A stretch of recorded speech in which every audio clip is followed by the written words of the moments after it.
Under the circumstances and given the context provided, I wish to use this platform to announce that I'm honorably resigning with immediate effect.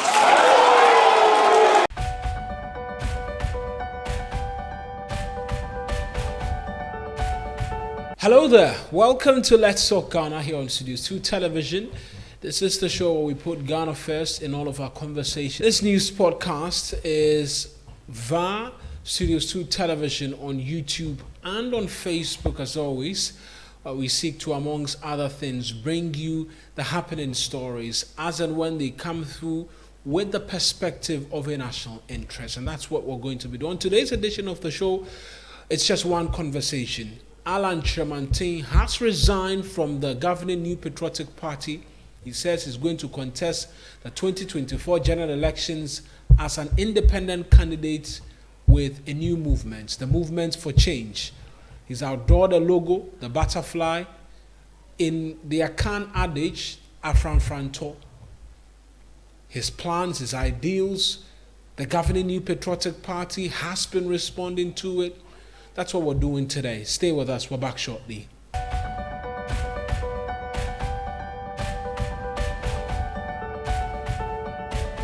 You're welcome back to Let's Talk Ghana here on Studios 2 Television. Like I always say, this is the show where we put Ghana first. I am Eric Mawinagbeta. And on today's edition of the show, big news on Monday afternoon. It was much anticipated, but took a lot of people by surprise nonetheless. The resignation of Kyeremanten from the NPP. Remember, on September 6th, he wrote a letter announcing his decision to withdraw from the NPP's race, citing challenges and grievances during their August 26th Superdelegate Conference. In that letter, he said that he was going to announce the next step of his political future. There were rumors that, hey, maybe the man is going independent. Maybe the man is doing this. Maybe he'll become vice president for Dr. Bawumia if he wins, or vice president for somebody else if he wins. The rumor mill was spinning and spinning really fast. But on Monday, he set the record straight, announcing his decision to resign from the NPP and then to contest for the 2024 general elections as an independent candidate. Here are the words of Kyeremanten in that exclusive news address to the entire country. The party has been hijacked by a selected group of party leaders and elders, government appointees, behind the curtain power brokers and some unscrupulous party apparatchiks.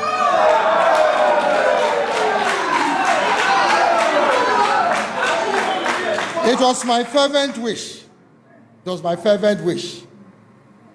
to use the vehicle of their party to bring my God-given talents, experience, and knowledge acquired both locally and internationally over a period of 46 years to serve our dear nation, Ghana, at the highest level of executive authority. It is abundantly clear to me that my services and contributions to the party are not appreciated.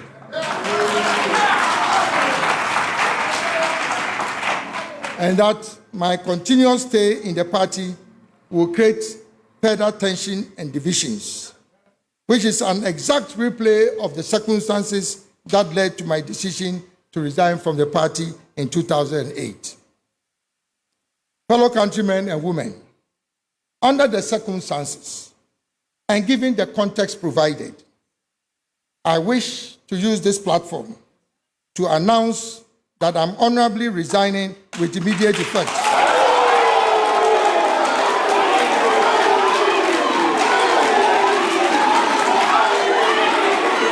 Thank you. Thank you. Thank you. Thank you.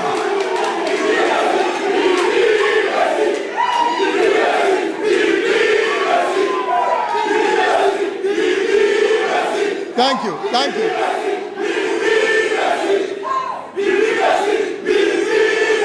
Thank you very much. Thank you very much. Thank you very much. Thank you very much. And I repeat, under the circumstances and given the context provided, I wish to use this platform to announce that I'm honorably resigning with immediate effect from the new Patriotic Party to contest for the high office of the President of the...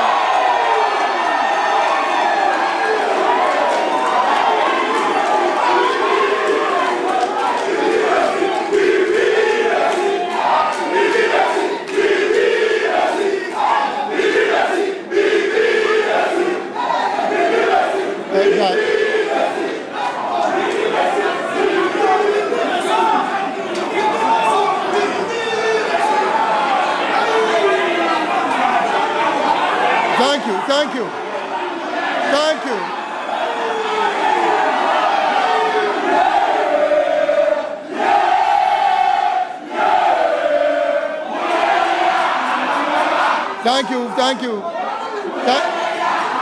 Thank you very much. Thank you very much. Thank you. Thank you very much. Thank you. Thank you very much. To contest. Thank you very much. To contest for the high office of the President of the Republic of Ghana in the 2024 general elections as an independent presidential candidate.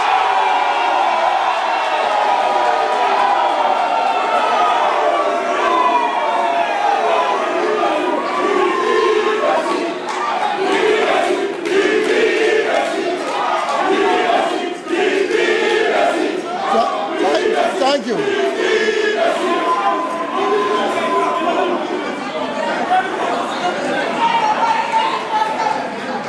Thank you. Thank you very much. Thank you very much. To actualize this goal, can we have some quietness, please? To actualize this goal, I will establish and lead a new movement for change in Ghana. The brand logo for the movement is the monarch butterfly,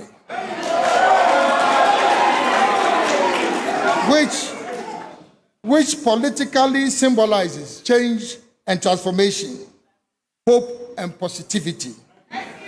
It also communicates strength, endurance, spirituality, and trust, which are all key traits that I cherish as a political leader. In Akan, it is known as Afafanto. The brand motto of the movement is Ghana will rise again.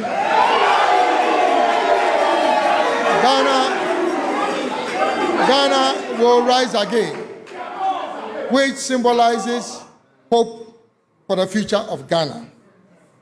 The new movement will be led and powered by the youth of Ghana.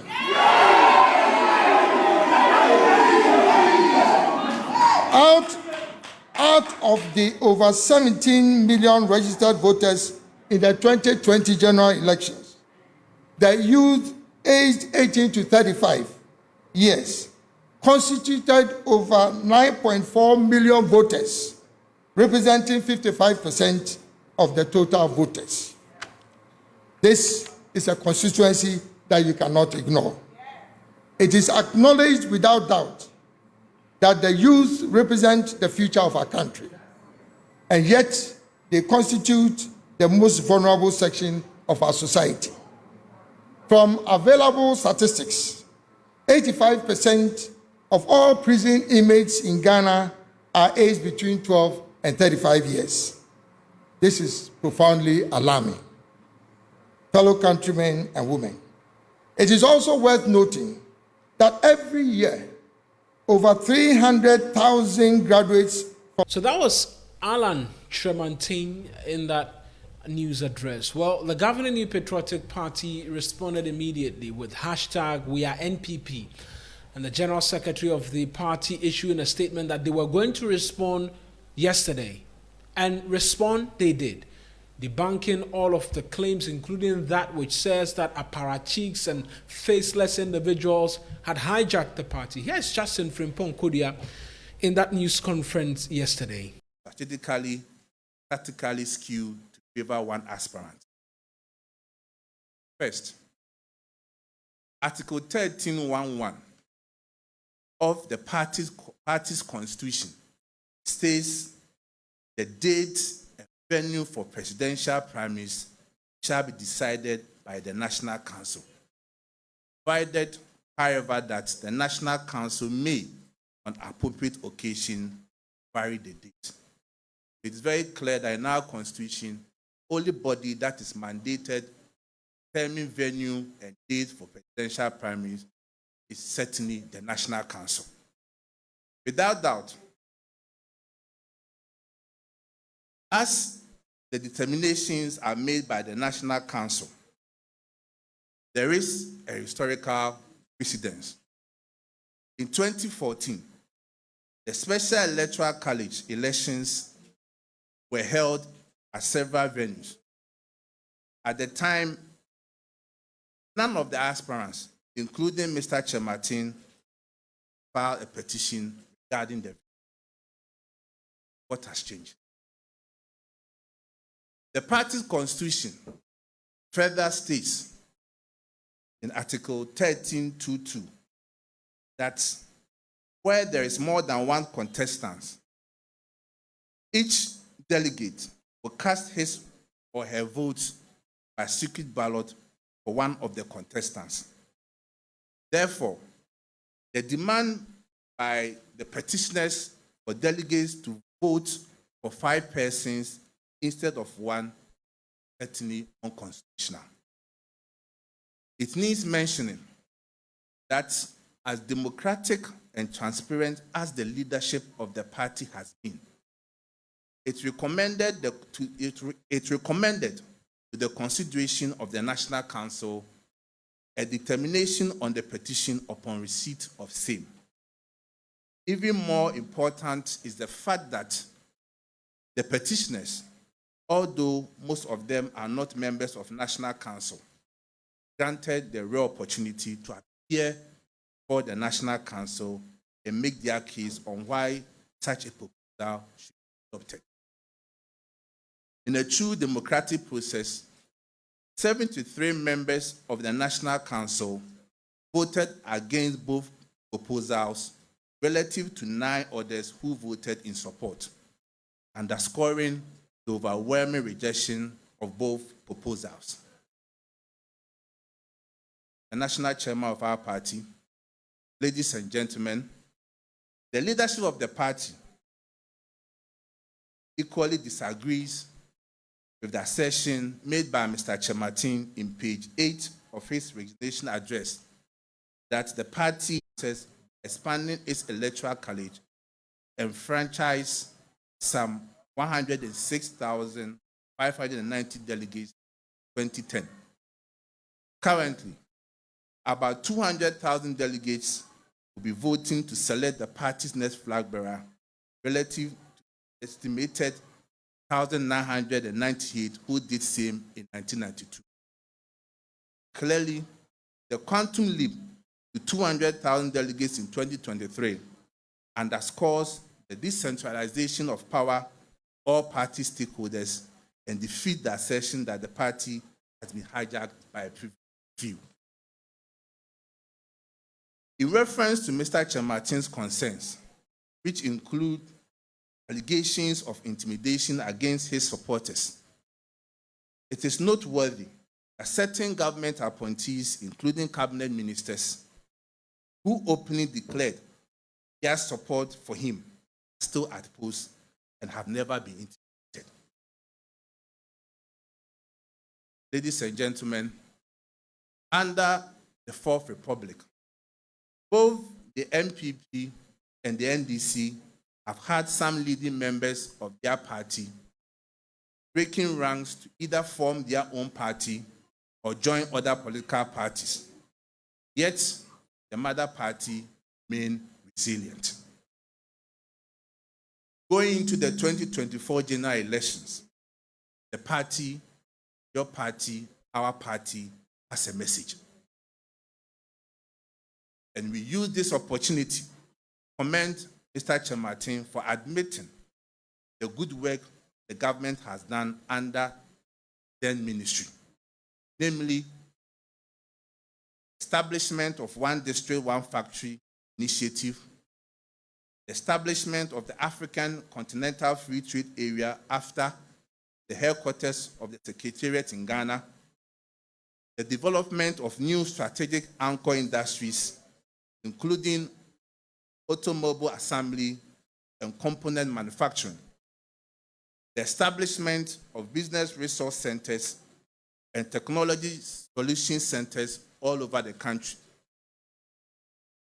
establishment of the Integrated Customs Service UNIPAS to enhance government revenue, the establishment of industrial parks, including the Greater Kumasi Industrial City and Special Economic Zone, the development of a national export strategy, a target of achieving export revenue of $25 billion by 2030, the introduction of business regulatory reforms, public-private dialogue mechanisms, facilitate government interaction with the private sector. The NPP done well.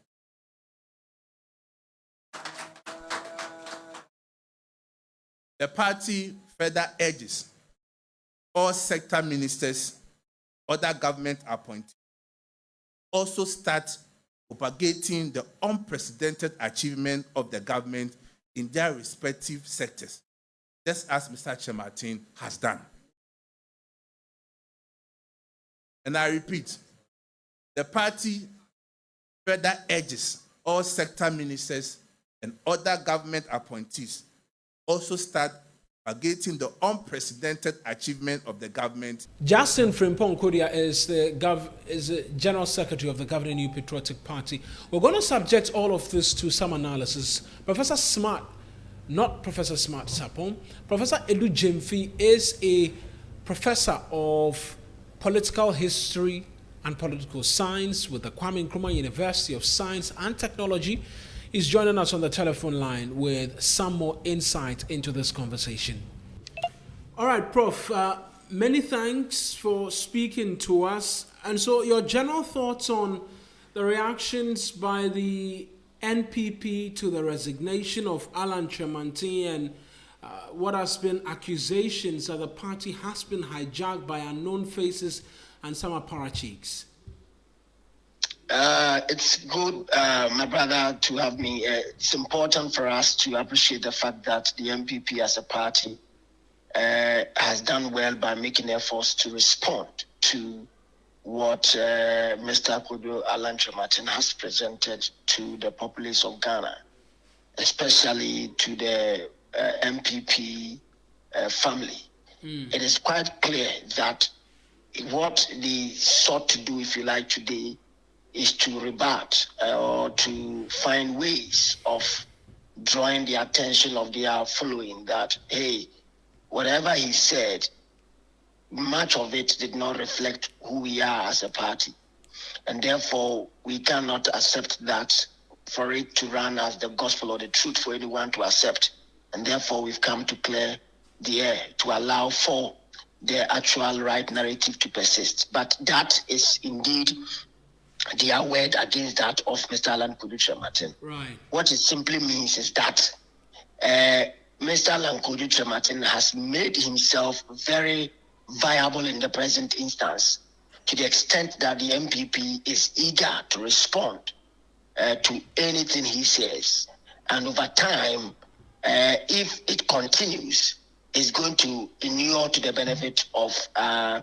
Kyeremanten, in the sense that they can say that if another's issues do not matter to you, you will not be interested in running commentaries on.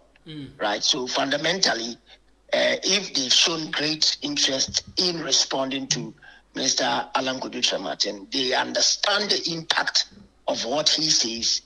They are beginning to feel that what he is initiating and trying to push forward is going to really, if you like, serve a certain cataclysm, to the extent that they see the opportunity to discuss the gains the NPP has made through him, and to further say that it is rather the gains of the NPP, even though he himself has served under the NPP.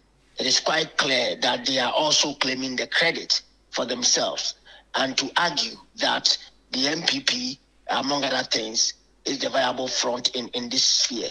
Right. I am of the view that Mr. Alan Kyeremanten will be a thorn in the flesh of the NPP going forward, because he might seem to be saying things that will challenge the policy decisions and actions of the NPP, and it will force them to want to come out to give response. This one is at the party level. I'm waiting and looking forward to the kind of criticisms he will level against the NPP itself in other sectors they feel, which he believes ought to have been better, and he will do even much more better than what they have done thus far. There's been a lot of talk ahead of the party's primary of an implosion, even before Alan decided to resign, as to where this was going to go. A lot of advice had come as to how the party could manage the situation to avoid what it is that we're seeing now. You have stated quite clearly that he will be a thorn in the flesh of the governing New Patriotic Party come elections 2024. Can they heal possibly, because they are still a significant amount of individuals or number of individuals within the party base who owe some sort of allegiance to Mr. Kyeremanten?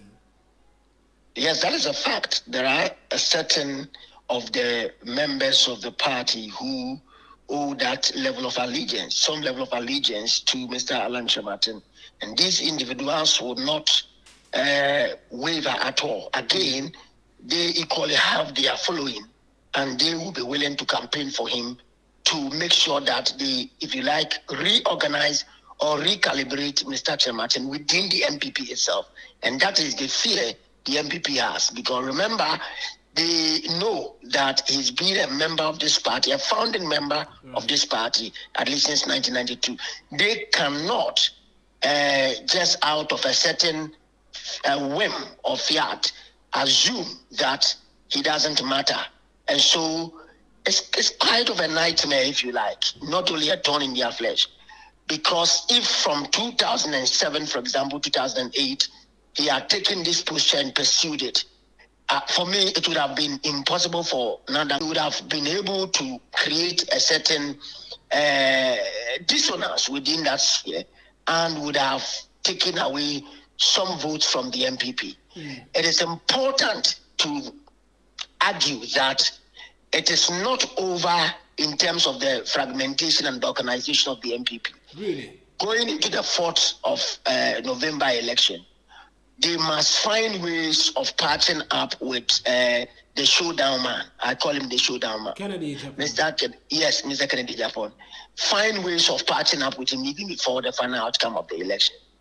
He might not have the political, if you like, gravitas, that kind of energy or zest to move out of the NPP for several reasons, right? But he will not potentially or possibly not be seen as vociferous as he's been over the years campaigning for a candidate other than him within the current arrangement. What it simply means is that disgruntled members would quietly want to follow suit to vote for Alan Kyeremanten's candidature in 2024. The contra-distinctiveness of the position is that if they are able to get him to stay and to get him to be quiet, it would possibly be left with Alan Kyeremanten based on what he's already marketed, i.e. to say that this is a movement and not a political party, get something from the NPP, from the NDC, the other smaller parties, and the floating voters, to be able to make a statement.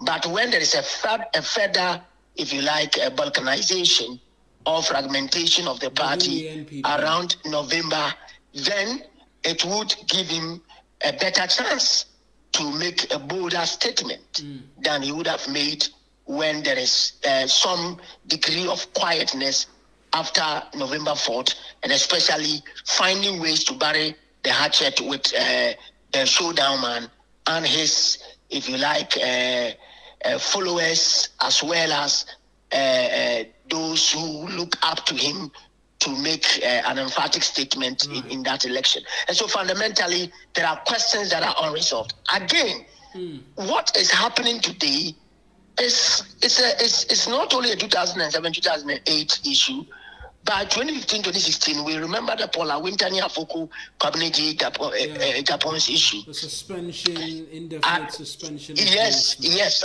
And those years, I had opportunity to raise the point that what is happening in the NPP is an emerging cataclysm. It was an inferno that was starting. Again, it was like a fire at the refuse dump. It was just at the base waiting to explode. And it was at that time I made that statement. Some would consider it as infamous, some would consider it as my own thoughts and reflections. But I said that president today, who then was a candidate, would be a democratic dictator. It was, among other things, what was happening within the party itself, and the desire for power at all costs and to shut other sectors of the party down, that led me to pass that comment. Right. It seems to me, if you look at Alan Kyeremanten's claims and all that, the question about hijack, which the NPP, if you like, executives have come out to the bank and all that, has subsisted over time. It's quite unfortunate. The truth of the matter is that Baumia was and is going to win the primaries anyway. But they ought to have found appropriate ways of smoking the peace pipe. It seems to me that some people were scared, they panicked, and they began to act in a certain manner that allowed for, if you like, history to find its course and gradually and systematically give birth to the kind of negative birth pangs the NPP is going through today. And for me, what they are yet to deliver is a strange and huge divisiveness, which will allow the NDC a safe seat in Jubilee House, which has been touted by the demonstrators as Julobi House. Prof, I appreciate these thoughts that you could share with us. Right. That's Professor Smart Sapo, and that's how we'll end today's edition of Let's Talk Ghana here on Studios 2 Television. As always, we're back on your screens again on Friday with another exciting edition. I am Eric Mawenagbeta. Many thanks to the production team, as always. Good morning.